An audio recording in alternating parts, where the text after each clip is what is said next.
presentation on Healthy Desserts Exist. This is part of my 3-day seminar on childhood obesity. First of all, my name is Elizabeth Adams, and I'm very excited to talk to you today about this particular issue, as it's one I'm very, very passionate about. So, by a show of hands, how many of you are familiar with the growing rates in childhood obesity? Quite a bit of you. And you don't have to raise your hands for these next couple of questions, but just think to yourself and kind of reflect if this applies to you. But how many of you find yourselves not allowing sugary treats in the house? Or maybe you grew up believing that there are good foods and bad foods? Or maybe your relationship with food was more of a love-hate kind of a relationship?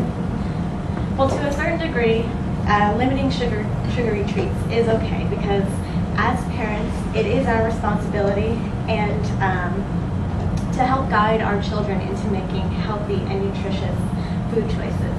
However, there is a fine line between doing just that and being overly restrictive or having too many food rules, which in turn can result in an unhealthy relationship with food for both ourselves and our kids. It can also result in our children being less able to self-regulate. And when this happens, children are more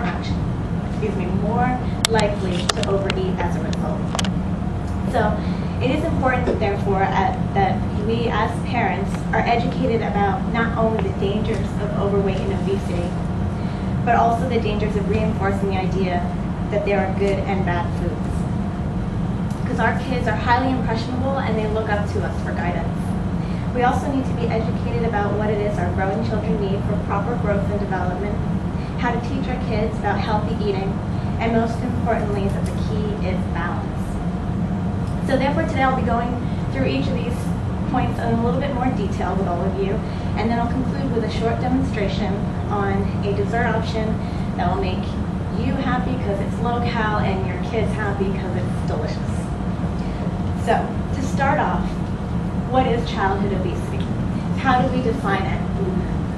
And why is it of concern? Well, childhood obesity is defined as a condition whereby excess body fat is negatively affecting your child's health or well-being. And it's measured using the Center for Disease Control and Prevention, or the CDC, growth charts. And the CDC growth charts, these are a tool that allows your pediatrician to compare your child's physical development to other healthy children in the same age and sex category. And this in turn will allow them to determine whether or not your child is growing at a normal, healthy, and expected rate.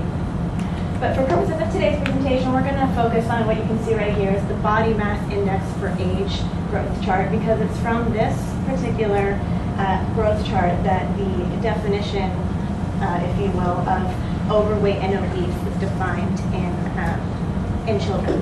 So from this chart, you can see that in children that fall between the 85th and 95th percentile on the growth chart, they're going to be categorized as overweight, whereas those that are greater than or equal to the 95th or are 30 kilograms per meter squared or more, they're going to fall into the obese category. And I have an example right here of what that would look like in terms of on a growth chart. So at the very top would be the obese, and then overweight, healthy, and at the very bottom in that tannish category would be underweight.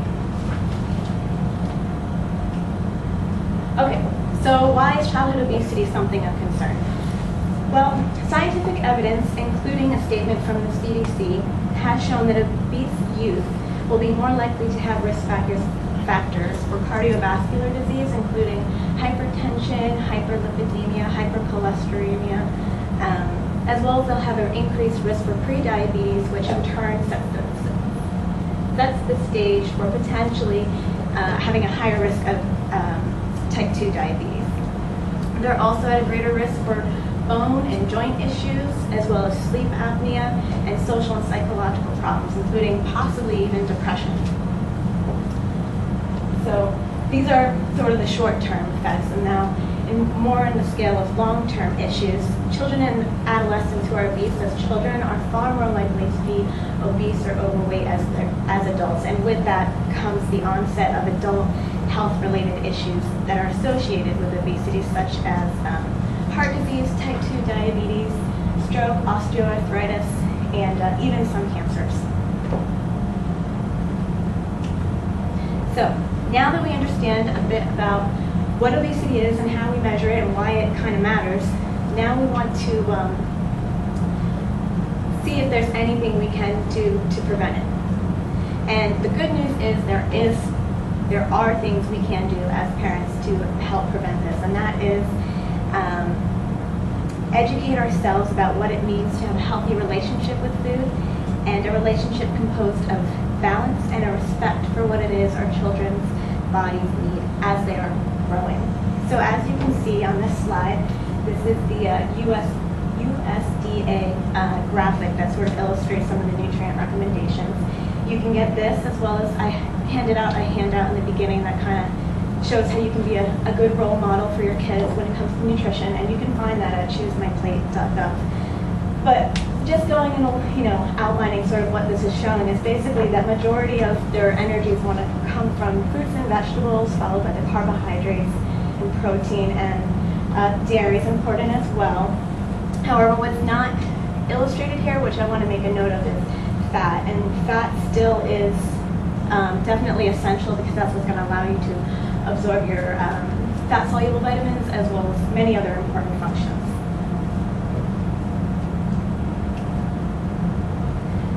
In addition to these core macronutrients, there's a series of vitamins and minerals that are going to be required for your children as their bodies are growing at an excessively fast rate.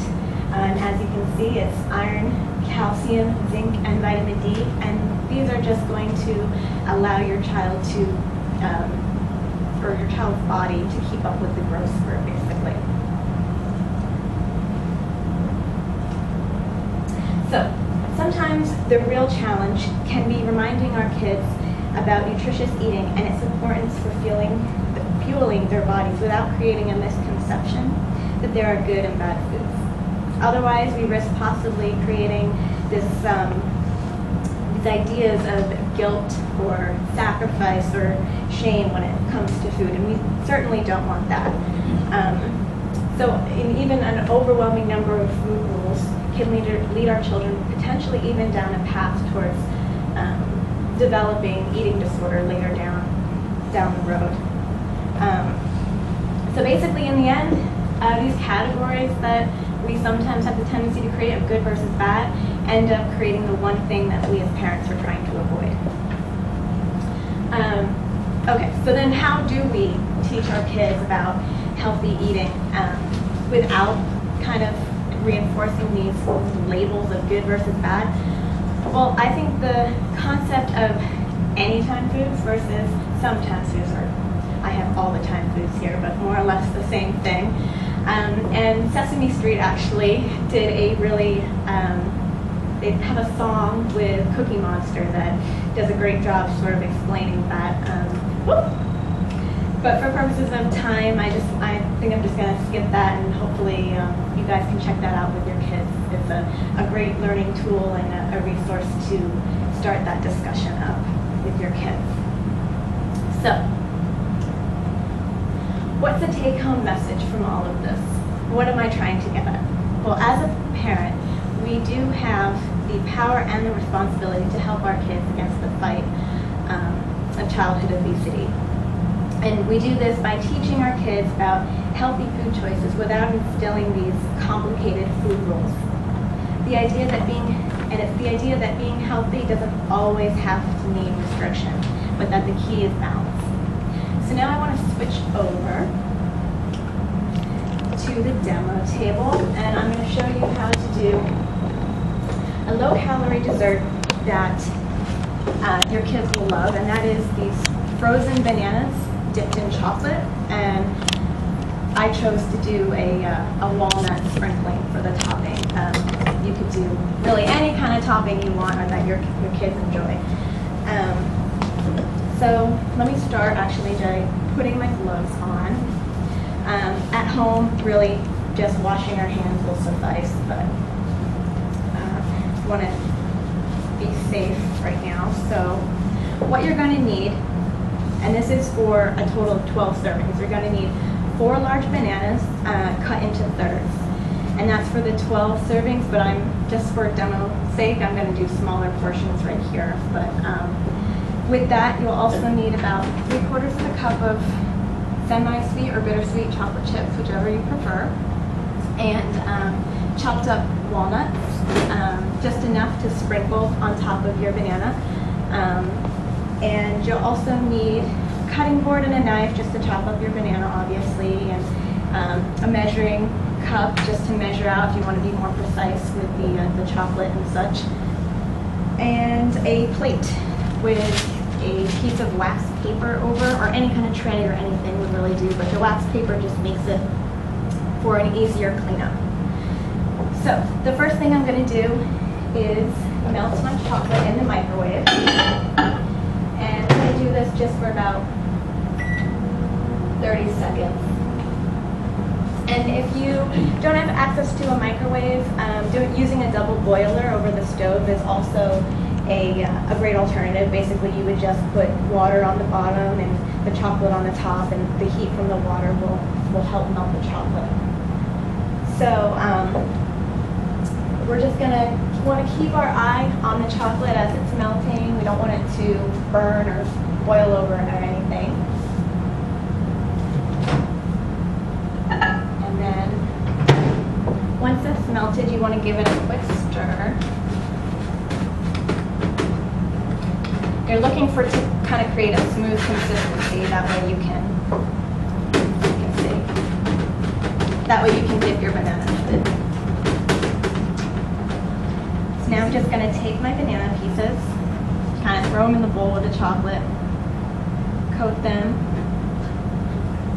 and then you're going to kind of want to knock off as much of the excess, because this is going to be the source of all your, the major source of your calories. But this is really messy, so your kids will probably love it.